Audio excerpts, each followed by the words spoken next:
Hey everyone, welcome to the channel Hindi Plug. आज हम बात करेंगे इंडिया के इलेक्ट्रॉनिक्स इंडस्ट्री के बारे में, जो एक बहुत बड़ा जंप लगाने के लिए तैयार है। एक रिपोर्ट के हिसाब से इंडिया का इलेक्ट्रॉनिक्स सेक्टर 2030 तक $500 बिलियन का मैन्युफैक्चरिंग आउटपुट टारगेट कर रहा है। इमेजिन करो, ये सेक्टर अगले 5 सालों में 5 गुना बढ़ेगा। लेकिन ये इतना आसान नहीं है।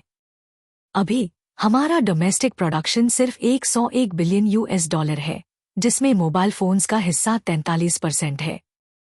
बाकी में कंज्यूमर इलेक्ट्रॉनिक्स, इंडस्ट्रियल इलेक्ट्रॉनिक्स और इलेक्ट्रॉनिक कंपोनेंट्स भी है। लेकिन auto electronics, LED lighting, wearables और हियरेबल्स जैसे नए सेगमेंट्स भी तेजी से बढ़ रही हैं। इस ग्रोथ से 2027 तक 12 मिलियन जॉब्स क्रिएट होने की उम्मीद है, जिसमें 3 मिलियन डायरेक्ट और 9 मिलियन इनडायरेक्ट जॉब्स होंगे।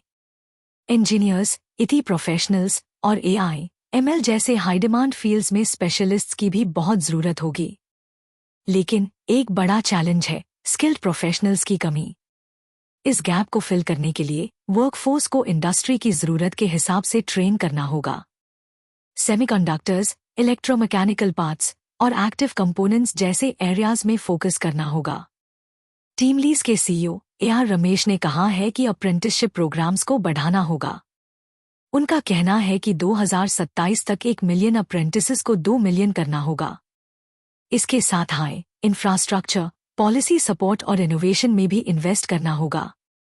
Sumit Kumar, chief strategy officer, ने कहा है कि कंपनीज को इन हाउस ट्रेनिंग सेंटर्स बनाने चाहिए और एकेडेमिया के साथ मिलकर वर्क इंटीग्रेटेड लर्निंग प्रोग्राम्स शुरू करने चाहिए। 50% वर्कफोर्स को रीस्किल और अपस्किल करना होगा। टू सम अप, इंडिया को इलेक्ट्रॉनिक्स मैन्युफैक्चरिंग में ग्लोबल लीडर बनने के लिए एक मल्टीप्रॉन्ग्ड अप्रोच अपनाना होगा। इसमें skilling programmes, industry academia partnerships और इंफ्रास्ट्रक्चर को इम्प्रूव करना शामिल है। अगर हमने ये सब सही से किया तो इंडिया इलेक्ट्रॉनिक्स मैन्युफैक्चरिंग में एक बड़ा प्लेयर बन सकता है।